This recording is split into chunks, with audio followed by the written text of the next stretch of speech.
নমস্কার বন্ধুরা, আজকের এই ভিডিওতে আমরা আলোচনা করব এমন একটি আন্তর্জাতিক পার্টনারশিপ নিয়ে যা বদলে দিতে পারে ভারতের মেরিটাইম ভবিষ্যৎ, রুশ সম্পর্ক আর এমনকি আর্কটিক অঞ্চলে বিশ্বের ক্ষমতার ভারসাম্য। হ্যাঁ, ইন্ডিয়া ও রাশিয়া মিলিত হয়ে তৈরি করতে চলেছে Arctic class ship building power house. কিন্তু প্রশ্ন হলো, কেন ভারত আর্কটিকের দিকে তাকিয়ে, কেন রাশিয়া ভারতের সঙ্গে জোট বাঁধতে চাইছে, আর এই যৌথ উদ্যোগ কি দক্ষিণ এশিয়ার জন্য গেম চেঞ্জার? সবকিছুই আলোচনা করব।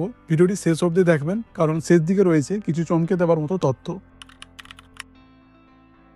বন্ধুরা, আর্কটিকের নাম শুনলেই আমাদের চোখের সামনে ভেসে ওঠে বরফ, অন্ধকার আর তীব্র ঠান্ডা। কিন্তু আপনি কি জানেন, আগামী দশকে আর্কটিক হতে যাচ্ছে বিশ্বের সবচেয়ে লাভজনক ট্রেড রুটগুলোর মধ্যে একটি। বরফ গলতে শুরু করেছে, নতুন সমুদ্রপথ খুলছে, আর যারা সেখানে আগে গাড়ি গড়বে তারাই পাবে ট্রেড, এনার্জি ও জিওপলিটিক্সের বিরাট সুবিধে। এ কারণেই রাশিয়া চাইছে ভারতকে পাশে নিয়ে আর্কটিকের জন্য তৈরি করতে আইস ক্লাস শিপস, যা যাবে বরফ ভেদ করে তীব্র ঝড় সামলে জমাট বাঁধা সমুদ্রের ওপর দিয়ে।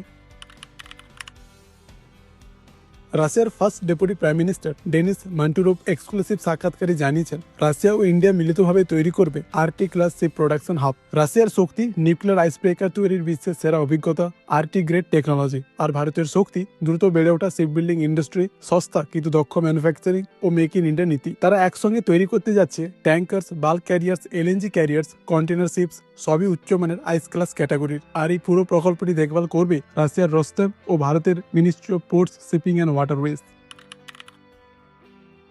বন্ধুরা, এখানে রয়েছে একটি বড় চমক। শুধু জাহাজ নয়, ভারত ও রাশিয়া মিলিতভাবে বেসামরিক বিমানেও নতুন যুগ শুরু করতে যাচ্ছে। মান্টুরো বলেছেন, রাশিয়া শুধু আধুনিক বিমান দেবে না, বরং ভারতের নিজস্ব এভিয়েশন ইন্ডাস্ট্রি গড়ে তুলতেও সাহায্য করবে। আর এর সবচেয়ে বড় উদাহরণ SJ-100 মেড ইন ইন্ডিয়া প্রকল্প। রাশিয়ার আধুনিক সুপারজেট 100, যেটি ইতিমধ্যে 40 মিলিয়নের বেশি যাত্রী পরিবহন করেছে, তার সিরিয়াল প্রোডাকশনও ভারত থাকতে পারে প্রধান খেলোয়াড়।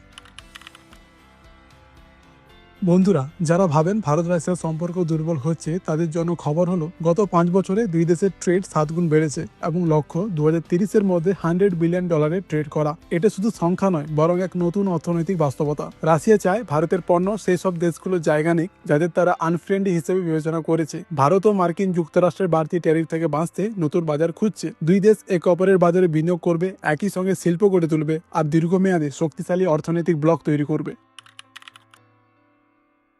এখানে বড় প্রশ্ন, ভারতের লাভ কি? আর্কটিক ট্রেড রুটের প্রাধান্য, শিপ বিল্ডিং এ প্রযুক্তি ও দক্ষতা বৃদ্ধি, আন্তর্জাতিক বাজারে বড়সড় সুযোগ, বিমান শিল্পে বিদেশি নির্ভরতা কমানো, রাশিয়ার সাথে কৌশলগত সম্পর্ক আরো গভীর করা, এবং সবচেয়ে বড় কথা, ভারত ক্রমশ গ্লোবাল ইন্ডাস্ট্রিয়াল পাওয়ার হাউস হয়ে উঠছে। বন্ধুরা, আজকের এই ভিডিওতে আমরা আলোচনা করলাম ইন্ডিয়া রাশিয়ার সম্পর্ক শুধু ঐতিহাসিক নয়, ভবিষ্যৎ কেন্দ্রিকও। আর্কটিক জাহাজ হোক বা বিমান শিল্প, দুই দেশ নতুন যুগে পা দিতে চলেছে। আপনি কি মনে করেন ইন্ডিয়া রাশিয়া এই নতুন জোট কি বিশ্ব রাজনীতিতে বড় পরিবর্তন আনতে পারে? কমেন্টে অবশ্যই জানাবেন। আর হ্যাঁ, লাইক, শেয়ার ও সাবস্ক্রাইব করতে ভুলবেন না। দেখা হচ্ছে আরো একটি নতুন ভিডিওতে। জয় হিন্দ, জয় ভারত।